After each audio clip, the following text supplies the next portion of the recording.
Hello, my friends, and welcome back. Thank you very much for being with me again today. Iran and the United States of America will start negotiations. Can you believe that? Well, I can believe that, but you would not believe who will be in charge of these negotiations from the United States of America.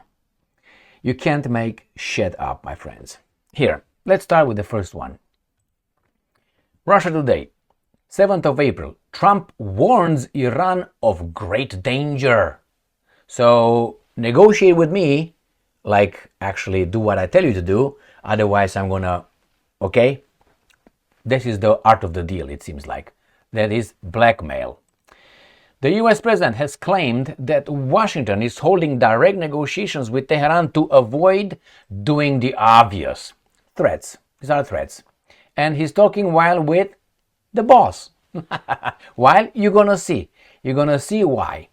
President Donald Trump has announced that the US will engage in very high-level talks with Iran over its nuclear program on Saturday, warning that if the negotiations fail, that means if you don't do what we tell you to do, the Islamic Republic will face a very bad day. So this is not negotiations. This is a facade for the baboons to think that the Iranians are bad. They don't want to negotiate. The same thing with the Russians. The Russians are bad. They don't want to have a ceasefire. Why? Because they don't want to have a ceasefire on our terms. The same with Iran. They don't want to come and negotiate with us on our terms. And then we portray them as bad, and we have to smack them or try to for another country because they will not do what we tell them to do. Therefore, we have to, man, we have to. Now, you can negotiate like this, because if you negotiate under a threat, the same threat could be used next time, and next time, and next time. How a bully operates. Hey, come over here. If you don't come over here, I'm going to punch you in the face. And you come to him. Hey, what's your name, man? What do you have in your pocket over there? Show me what you have in the pocket. Otherwise, I'm going to punch you in the face. Okay, what do we have? Oh, some glasses. I'm going to keep this. I'm going to punch you in the face. What do you have? What, that's your girlfriend? Yeah, can I hang out with your girlfriend or hang around with your girlfriend? No, I'm going to punch you in the face. And with this threat, he was going to get everything one after another. Therefore, at the first threat, a bully must be stopped with the risk of you getting punched harder, but you make sure you inflict pain to the other side as well, to the bully. Why? Because next time the bully will think twice to do it. The bullies want to solve problems through intimidation, not being kicked. The United States doesn't want to be kicked, and the United States could be kicked by Iran. As Russians can kick the Brits, all these guys, the French, the Americans, they can kick them. That's why they don't get in a direct scuffle. They don't want to be scattered or hurt. You know, they want others to be. Like, let's say, yeah, Ukraine. The same with Iran. So let's see what's going on here. This is the baboonish. Very bad day. The US president revealed last month that he has sent a letter to Iran's supreme leader, Ayatollah Ali Khamenei, proposing new negotiations. There's no negotiations. That's for the baboons to think they're negotiations over the nuclear deal. Even if they agree with the nuclear deal, the point of these guys is Iran must be weak. Right here, Iran must be weak, and regime change in Iran to do what this guy wants them, not he, what he represents, to be in charge, which the US unilaterally abandoned during Trump's first term in 2018. He went on to threaten Iran with bombing strikes, the likes of which it has never seen, if Tehran rejects the offer. If Tehran shows up, and these guys are gonna, of course, threaten Iran. My point is, it's so ridiculous. Do you know who's going to be on the American side? You got it, Mr. Witkoff. You know what Mr. Witkoff is? The same guy, the U.S. envoy for the Middle East, who dealt with Zelensky Stein and with the Russians. So this is the messenger. This is the emissary. Witkoff is Jewish. So the Jewish representing America, which is going to use America as a threat, fuck the Iranians. That's what's going to happen. He's going to be over there with the foreign minister of Iran, and he's going to be an Iranian and a Jewish guy. The Jewish guy with the American might behind him. In the name of whom? For whom exactly? Well, I'll let you connect the dots. Next one. Here. Sputnik.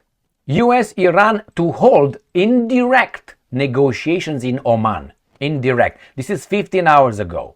But I have another article who's going to say that Iran names location for high-level US talks. So this is from today, about an hour ago or so. All right, so let's go back to these ones. Iranian Foreign Minister Abbas Araghchi confirms the upcoming US-Iran meeting in Oman on Saturday for high-level indirect talks. Donald Trump previously announced direct negotiations with the Iranian side at almost the highest level this Saturday. Yeah, of course, Mr. Vitkov is almost the highest level. They're in charge of you, boy. They're in charge of you. And us, indirectly. All right, so what do we have? Iran names location. Negotiations between the Iranian foreign minister and U.S. President's special envoy will take place in Oman this week. Who's that guy? Let's see, right here. In an interview with the Tasnim news agency on Tuesday, Iranian Foreign Minister Abbas Araghchi said that he and U.S. President Donald Trump's special envoy Steve Witkoff will lead the high-level negotiations in Oman. It is as much as an opportunity as it is a test. The ball is in America's court. Well, it's not in America's court. The United States of America is used. So, to understand, I think it's very obvious sending Vitkov to discuss with the Iranians. Like sending, again, Vitkov discuss with Putin and have Zelensky Stein's, Jewish as well, Zelensky Stein's back. For people who don't understand sending Vitkov, what that means, I will give you an example, a clear example. We have Romania and we have Hungary. They are bordering one another. They have a big dispute. The biggest dispute is Transylvania. The Hungarians say that's ours, the Romanians say that's ours. The Hungarians' history starts in the 10th century. All right? Romanian claim starts during the Thracians, which is before Common Era. All right? But nevertheless, the problem is the Hungarians think Ukraine, Jesus Christ, Transylvania is theirs. The Romanians think that's theirs. Currently, Transylvania is in Romania. That's where I'm from, but doesn't matter. So the Hungarians want that part. Now let's say the Romanians and the Hungarians would get at it, like they're going to start a war. And let's say I, right, with ethnic Romanian, like Vitkov, right, let's say I am the special, Donald Trump's presidential special envoy to Eastern Europe, me. And I'm going to deal with Orban or with the baboons in Romania. As much as I don't like the baboons in Romania, you know what I mean? And I like Orban, unfortunately. Unfortunately, why? For the Romanians. Why? His policies. And I look at them. Do you think that I would be objective? Do you think I will be impartial? Or I'm Romanian after all. These guys are my boys. And those guys are the enemies. It's consistent with this. Remember, Antony Blinken, the foreign minister of the United States of America, or the Secretary of State as we call him. He was also Jewish. He went over there to discuss with those guys in the Middle East all the time for us. Madeleine Albright, another, was also Jewish. She went over there to discuss with whom? And she was threatening whom? Saddam Hussein and others? My friends, don't connect any dots. And I can go on and on and on. And now we have Vitkov going in direct. That's an insult for the Iranians. The Iranians should say, we don't talk to Vitkov. I know, send a Iranian American to talk to us. Why wouldn't they say? Or a Palestinian American talk to us. Why wouldn't they? You would never find that kind of special envoy as that kind of ethnicity. I guarantee you that. And if they would do it, probably that guy is going to be a sold out. That's my experience with life. So send Vitkov to talk to the Iranians, threaten them with the might of the United States of America, with his heart going to the other guys. That's how I see it. How do you see it? My friends, it's obvious. It's been obvious for some time. And not only, you can look at the part, you see a pattern. You have, if you want, what's his name? Starting with, what the hell is his name? Kissinger, Henry Kissinger, another guy, a foreign minister, let's put it, Secretary of State, an advisor in the United States of America. These guys get that position and they do foreign policy for all of us. I demand that the foreign minister of America from now on to be a Albanian. Why not? Why not? Or an African American, how about that? Or I don't know, maybe a Argentine. Why not? Why consistently these guys?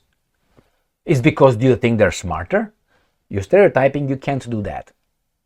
Or maybe do you think that you can't do that because then you are conspiracy theorist? So which one is it? Let's stick to the truth, all right? The point that you don't have in the past from 70s until now, most of these guys, or you can find them in big demand versus others, it tells you that they are better than us. They're better than us with money. I don't think so. And I will mention Henry Ford the first, one of my idols. He said, no, they're not better than us with the money or better businessmen. This is what you need to do. Because if you take them and put them in the society and you make sure that they are following the same rules the rest of us, are following, they will not get ahead. They will get that kind of head. They will not get ahead of us. But make sure they don't cut lines and they don't... All right, but hey, he was an anti-Semite, so don't listen to him. Do not listen to Henry Ford the first. Not. Don't read his Dearborn Independent or his The International... No, don't read that. I read it. Thank you very much for being with me again today. So yes, what do you think will come out? I tell you what's going to come out. Vitkov will go and threaten these guys. This guy is going to say, go to Tel Aviv, leave us alone. I'm from America. Yeah, okay, bye. And the Americans will say, well, the Iranians did not negotiate in good faith. We need to do something. The whole world is in danger for that little country over there. And they will do what? You guessed it.